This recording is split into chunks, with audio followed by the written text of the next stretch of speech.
Okay, so very good morning to all of you students. So myself Neet Guru Chandigarh, Amit भारल आपके लिए fantastic जो वो video लेके आया हूँ इस बार।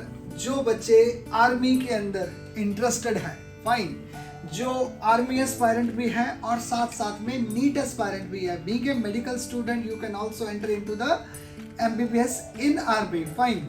सो अगर आपकी जो वो विश है कि मैं आर्मी में काम करना चाहता हूँ और आप medical aspirant, so no need to be get any type of the demoralized that कि मैं नॉन मेडिकल में होता तो तब मैं आर्मी ज्वाइन कर पाता। So being a medical student you can also be in army, fine. So और इतना अच्छे ग्रेड पे आप जा सकते हो। सो आज हम इस वीडियो में डिस्कस करेंगे कि आर्मी के अंदर जो है वो आप MBBS डॉक्टर कैसे बन सकते हो और उसके लिए क्या क्या एलिजिबिलिटी क्राइटेरिया है, fine. So first of all let me introduce about the FMC Pune, that is the only college in the India which is providing the 150 seats to the all NEET aspirant, fine। 150 सीटें हैं, total 150 seats हैं, जिसमें से जो वो all India के जो बच्चे हैं जो वो स्क्रीन करके आते हैं। सबसे पहले इसका क्या क्राइटेरिया है, AFMC पुणे जो है वो स्टार्ट हुआ था 1948 में, जो कि PG से शुरू हुआ था। आफ्टर दैट 1962 में ये जो वो UG भी स्टार्ट होगी, बट उसके बाद इसके पोस्ट डॉक भी स्टार्ट हो चुकी हुई है। So this is a very full fledge well furnished college and is a very beautiful college, fine. और बच्चों के लिए जो भी कैडेट्स होते हैं जिनकी ऑलरेडी स्टार्टिंग से ही कईयों की विश होती है कि I will join the army और मेडिकल स्ट्रीम में, तो ग्रेट पोटेंशियल के साथ इस बार वो एंटर करने जा रहे हैं। लाइक आप देखो कि सबसे पहले इसकी क्या है क्राइटेरिया, क्या है MBBS में एडमिशन लेने का। What's the difference between two do MBBS from A government college, general government college and the army college, ठीक है। जनरल गवर्नमेंट कॉलेज में अगर आप फॉर एग्जांपल एम्स में आप डॉक्टर बनते हो and you will be graded as for example your name is like Veer Pratap Singh, fine. So अगर आप एम्स में एडमिशन लेते हो एंड यू नेम्ड, आपको प्रीफिक्स मिलेगा doctor Veer Pratap Singh. So after that अगर आप जो वो आर्मी के अंदर जब MBBS करते हो तो then you will have the two prefix. First one is the captain, second is doctor. Your full name will be captain doctor Veer Pratap Singh. So this seems to look very nice, fine. So ये है the difference between the general college में MBBS करने में और army college में MBBS करने से। तो डिस्कस करते हैं क्या है क्राइटेरिया, क्या है। 4.5 साल की डिग्री होती है, उसके बाद 1 ईयर की सेम जो वो इंटर्नशिप चलती है, ठीक है, कंप्लीट है। टोटल 150 सीट्स होती हैं। 150 सीट्स में से 5 सीट्स जो वो गवर्नमेंट स्पॉन्सर्ड जो वो सीट्स होती हैं, जो हमारी फ्रेंडली कंट्रीज जो है उनके लिए गवर्नमेंट ऑथराइज करती है कि ये 5 बच्चे हमारी ओर से जो आपके कॉलेज में आएंगे, ठीक है। सो आउट ऑफ 150 में से 5 सीट्स तो वही वाली आ गई। रिमेनिंग 145 सीट्स की 2 पार्ट में डिवीजन है, जिसमें से 115 सीट्स जो है वो टोटल है बॉयज की, और रिमेनिंग 30 सीट जो बनती हैं वो बनती हैं गर्ल्स की। सो आउट ऑफ 150 सीट्स में से 5 सीट जो बनती हैं वो गवर्नमेंट स्पॉन्सर्ड होती हैं, जो गवर्नमेंट फ्रेंडली कंट्रीज को जब वो गवर्नमेंट की ऑथराइजेशन से जब वो AFMC को रिकमेंड कर दी जाती है कि ये वाले बच्चों को MBBS के लिए आप अलॉटमेंट लेटर दे दीजिए। सेकेंड आता है 130 सीट्स जो बॉयज़ के लिए, जो वो इंडियन बॉयज़ के लिए, सिटीजन के लिए जो वो फिक्स्ड है। And the third one is the 115 के बाद आती है 30 सीट्स जो वो गर्ल्स के लिए फिक्स्ड है, फाइन। सो ये है पूरा कंप्लीट करिकुलम, जिसमें जब वो आप बीइंग ए मेडिकल स्टूडेंट आप एंटर कर सकते हो। अब इसके लिए आपको क्या करना पड़ेगा वो हम डिस्कस करते हैं। ओके, तो इसमें क्या है एक्चुअली क्राइटेरिया क्या है।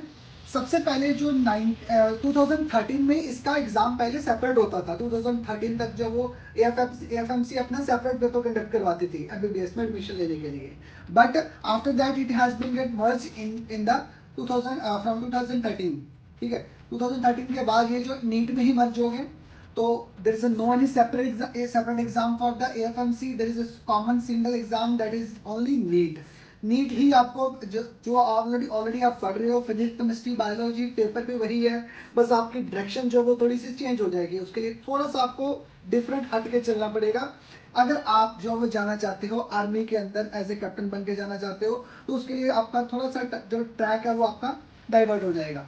कैसे होगा, सबसे पहले तो बच्चे जो वो नीट का एग्जाम देंगे, जो बच्चे तैयारी कर रहे हैं 2024 में 5 मई को जब वो एग्जाम स्टार्ट होने वाला है, आप एग्जाम आ जाएगा।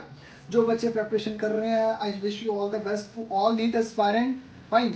सो अगर आपके मार्क्स जो वो उसके पेपर होने के बाद जब बच्चे पेपर दे के आ जाएंगे तो 15 to 20 डेज के बाद जो वो रिजल्ट अनाउंस हो जाता है। रिजल्ट अनाउंस होने के बाद जाके आप काउंसलिंग के लिए अप्लाई करते हो, तो तब आपके बाद आपका जो सफ़र शुरू होता है अगर आप आर्मी में जाना चाहते हो। एक बच्चे वो हैं जो सिविल में करना चाहते हैं, एक बच्चे वो हैं जो आर्मी के अंदर करना चाहते हैं। तो जनरली कॉमन एमसीसी की वेबसाइट पे वो आप लोगों को रजिस्टर करना है। जैसे ही आपका रिजल्ट आ गया, काउंसलिंग आपका रिजल्ट आया, रिजल्ट आने के बाद आपका जो आपके पास आपका स्कोर कार्ड आ चुका, आपके पास आपके complete document and then you have to do your register yourself on the MCC website जो नीचे डिस्क्रिप्शन में दी गई है। फाइन। सो यहाँ पे जो वो आप क्लिक करोगे एमसीसी की वेबसाइट के ऊपर, अपने आप को रजिस्टर करोगे, आप अपने स्कोर अपलोड करोगे। अब जब रजिस्ट्रेशन कर दोगे, रजिस्ट्रेशन करने के बाद सेकंड स्टेप होता है एमसीसी जितने भी एप्लीकेशंस होते हैं, जितने भी एप्लीकेंट्स होते हैं, सबको उठा के उनकी लिस्ट बना के एएफएमसी पुणे को अथॉरिटीज़ को दे देती है कि ये बच्चे हैं जो आपके कॉलेज में जो वो करना चाहते हैं, और इसकी जो वो सारी जिम्मेवारी आप ही उठाओगे। तो ये जितनी भी अथॉरिटीज़ आ जाती हैं वो सारी की सारी एफएमसी अथॉरिटी के अंडर आ जाती हैं। उसके बाद आपने सिर्फ और सिर्फ रजिस्ट्रेशन करनी है, एमसीसी के थ्रू ही करनी है और आर्मी एएफएमसी में ही करनी है। फाइन। बट अल्टीमेटली आपने करनी है एमसीसी में, बट उसके बाद ही आपकी डायरेक्टली जो वो चली जाएगी, अल्टीमेटली अपने आप वो लिस्ट सेंड कर देगी एफएमसी को। तो after that what is the next step?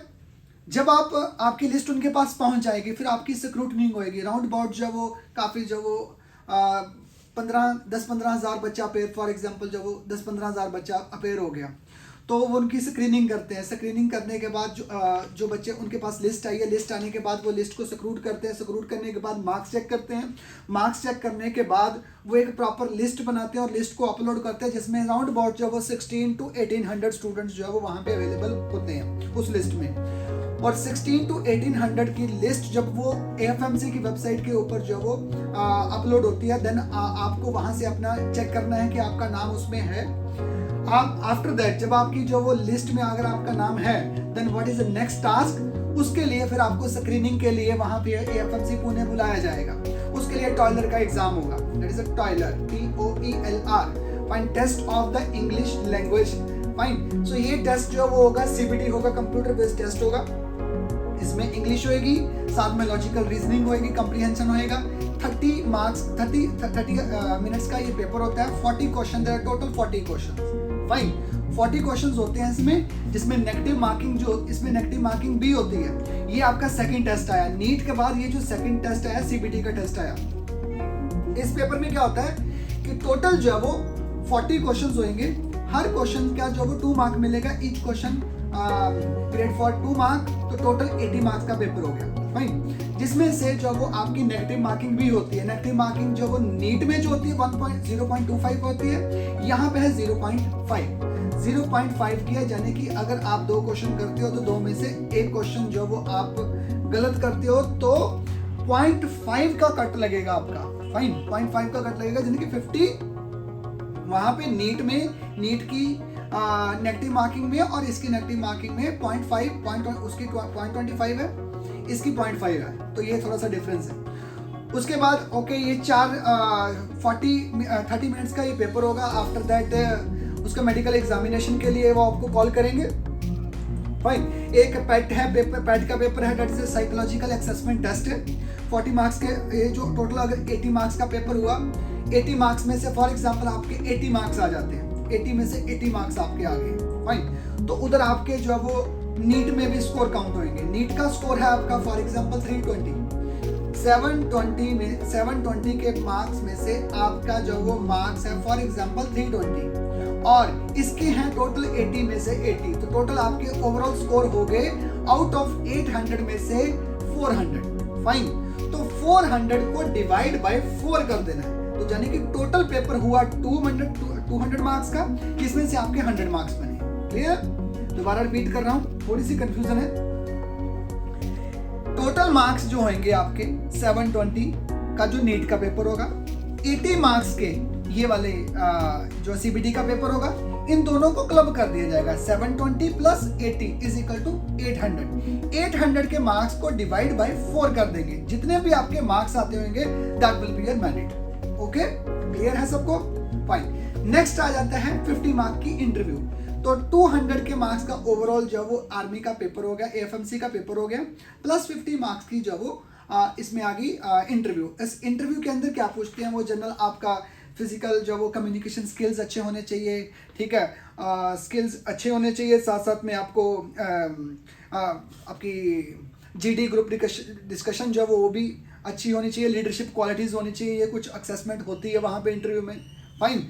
सो इसमें जो वो कम्प्लीटली आपकी मेरिट लिस्ट बन जाएगी, ठीक है। सो ओवरऑल जब जैसे ही आपकी मेरिट लिस्ट बन जाएगी, टोटल जितने भी मार्क्स बनेंगे उसके बाद जाके जो वो नेक्स्ट मेरिट लिस्ट जो वो रेडी हो जाएगी, ठीक है। लिस्ट बनने का क्राइटेरिया क्या है? बॉयज़ और गर्ल्स की सेपरेट जो वो लिस्ट बनेगी। जब सबका रिजल्ट आ जाएगा, ओवरऑल स्क्रीनिंग हो जाएगी।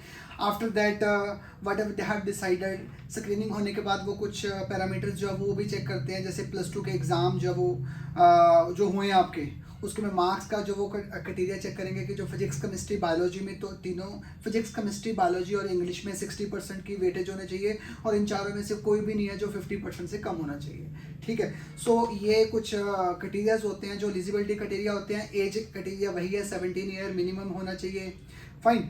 और रिजर्वेशन की बात करो तो रिजर्व 7 जो 10 सीटें जो इसमें रिजर्व होती हैं, ठीक है। टोटल ओवरऑल सीट्स में से जो वो 10 सीटें एससी कैटेगरी और एसटी कैटेगरी दोनों के लिए ही रिजर्व है। दोनों की लिस्ट बनेगी 1600 की, जो वो स्क्रीनिंग के बाद जो वो ओवरऑल जो वो लिस्ट बन के जब वो एएफएमसी की वेबसाइट के ऊपर अपलोड कर दी जाएगी, ठीक है। देन उनको कॉल कर दी जाएगी डॉक्यूमेंट लेके आने के लिए, रजिस्टर अपनी फाइनल जो है वो एडमिशन के लिए। जब एडमिशन कॉल जाएगी, आप लोगों को सबको सबमिट करनी है, फीस सबमिट करनी है। फीस सबमिट करने के बाद आपके पास जब वो एक एडमिशन जो वो एग्रीमेंट साइन करवाया जाएगा। एडमिशन एग्रीमेंट साइन का मतलब ये होता है, उसमें क्लॉज लिखा होता है कि उसमें 61 लाख रुपीज़ की जब वो पेनल्टी डाली होती है, उसमें अमाउंट लिखा होता है कि अगर आप अगर 7 डेज के लिए अगर आपको कोई भी प्रॉब्लम है, अगर आप if you are not interested to join the army के अंदर, अगर एफएमसी में अगर आप नहीं ज्वाइन करना चाहते तो विद इन 7 डेज आप बता दीजिए। अगर आप 7 डेज के बाद अगर आप डिसाइड करते हो देन वो एक एग्रीमेंट होता है 61 लाख रुपीज़ का, that you have to be sign, ठीक है। तो उसमें क्या है, एडमिशन के बाद जब आपकी एक एडमिशन से पहले आएगा मेडिकल फिटनेस के लिए आपकी हाइट होनी चाहिए। हाइट में क्या आपकी 157 क्या उनका फिक्स्ड होता है, 157 एटलीस्ट जो वो हाइट बॉयज़ की होनी चाहिए।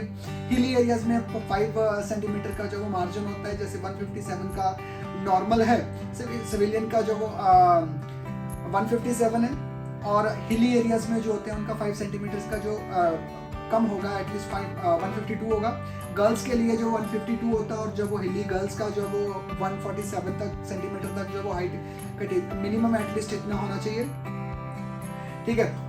वेट के अकॉर्डिंगली जो वो बीएमआई का चार्ट बना हुआ है, वो चार्ट मैं आपको सबमिट कर, यहाँ पे आप चार्ट देख सकते हो, और साथ में मैं यही चार्ट जो वो वीडियो में अपलोड भी कर दूंगा कि वेट क्या होना चाहिए। ओवरवेट अगर आपका अपनी हाइट के अकॉर्डिंगली अगर आपका वेट होता तो then you will be denied as a unfit. Fine. So after that eyesight जो वो मायोपिया हो गया, हाइपरमेट्रोपिया हो गया, माइनस जो वो डीएसपीएच और प्लस डीएचपीएच का जो वो ये उन्होंने क्राइटेरिया होता है इनका, जो मेडिकल में वो चेक करते हैं। फाइन। सो ओवरऑल जो वो चार्ट मैं आपको मेंशन कर देता हूँ, वीडियो में बना हुआ है। तो जब ये आपकी सबकी जो वो क्राइटेरिया जब फुलफिल कर लेते हो, आपकी एडमिशन हो जाती है, तो then you will be entered as the officer also in army. So MBBS आपकी स्टार्ट हो जाती है। फर्स्ट ईयर होगा, सेकेंड ईयर होगा, थर्ड ईयर होगा, फोर्थ ईयर होगा, 4.5 ईयर के बाद आपकी एमबीबीएस जो वो एजुकेशन जो वो कंप्लीट हो जाएगी। उसके बाद 1 ईयर की जो वो आपकी इंटर्नशिप स्टार्ट हो जाएगी। इंटर्नशिप स्टार्ट होने के बाद जाके then you will be commissioned as a captain. Fine. So जैसे ही आपकी जो वो इंटर्नशिप कंप्लीट हो जाती है, तो कंप्लीट होने के बाद जो वो आपको 2 प्रीफिक्स मिल जाएंगे। फर्स्ट वन जो वो कैप्टन है, दूसरा जो वो डॉक्टर है, साथ में उसका नाम, आपका नाम हमने डिस्कस किया था वीर प्रताप सिंह। सो आपका नाम होगा captain doctor Veer Pratap Singh. Fine. So ये है जो वो टोटल एएफएमसी का। अगर हाँ, कुछ बच्चे जो होते हैं, कुछ बच्चों की क्वेरीज होती है कि सर जो वो आर्मी में ये होता है कि हम क्या अपने उसके बाद एमबीबीएस वहाँ से करके क्या हम सिविल में जो वो आके दोबारा प्रैक्टिस कर सकते हैं। तो देखिए 7 ईयर का जो वो उनका पीरियड होता है, 7 ईयर आपको वहीं पे ही जो वो सर्व करना पड़ता है। वहीं पे 7 ईयर के बाद जाके आप जो जितना भी आपने जो वो MBBS की होती है, तो ये आपकी रिस्पॉन्सिबिलिटी भी बनती है कि आर्मी में ही जो आप जाओ। आपकी जैसे ही आपका एज ए कमीशन हो जाओगे, तीनों स्लॉट आपको मिलेंगे। एक आर्मी, आपने आर्मी में जाना है, इंडियन आर्मी में जाना है, या नेवी में जाना है, या फिर एयरफोर्स में जाना है, तो तीनों स्लॉट आप जो वो इसमें आप चूज़ करोगे। उसके बाद जाके आपकी जब सिलेक्शन हो जाएगी, तो आपको जो सर्व करना है 7 ईयर तक, आपने जो वो आर्मी को ही एटलीस्ट मिनिमम जो वो आपका क्लॉज होता है कि 7 ईयर से पहले आप जो वो वहाँ से कहीं सिविल में जाके जो वो काम नहीं कर सकते, तो वहीं पे ही आपको जो प्रैक्टिस भी वहीं पे करनी है। तो ये था कंप्लीट सिनेरियो। ठीक है, अगर किसी के बच्चे के दिमाग में कोई क्वेश्चन है तो आपको कमेंट सेक्शन में नीचे लिख दीजिए, तो देन विल रिवर्ट बैक। ठीक है, सो ये मैं सब बच्चों के लिए, जो भी बच्चे नीट के एस्पायरेंट हैं, साथ साथ में इंडियन आर्मी एस्पायरेंट हैं, तो उनके लिए ये वीडियो थी। तो आई होप तो सबको अच्छी लगी होगी, सबको जो वो सबके को जो क्वेश्चंस है दिमाग में वो क्लियर हो गए हैं। तो आप ध्यान रखना सबकी जो वो डेट्स, जो वो दिसंबर में लास्ट में वीक में नीट का एग्ज़ाम आ जाएगा। कोई भी सेपरेट एग्ज़ाम नहीं है, there is a single exam. NEET NEET के बाद ही CBT का पेपर होगा, दैट इज 30 मिनट पेपर, वो एक सेपरेट पेपर होता है। बट अल्टीमेटली जो मेजर टास्क आपका वो नीट ही है। ठीक है, नीट के बिहाफ पे ही आपको एडमिशन मिलेगी, और नीट के बिहाफ पे ही आपको जो वो अंदर जो MBBS में उसमें आर्मी में एडमिशन मिलेगी। ठीक है जी, तो thank you so much for the watching. Bye.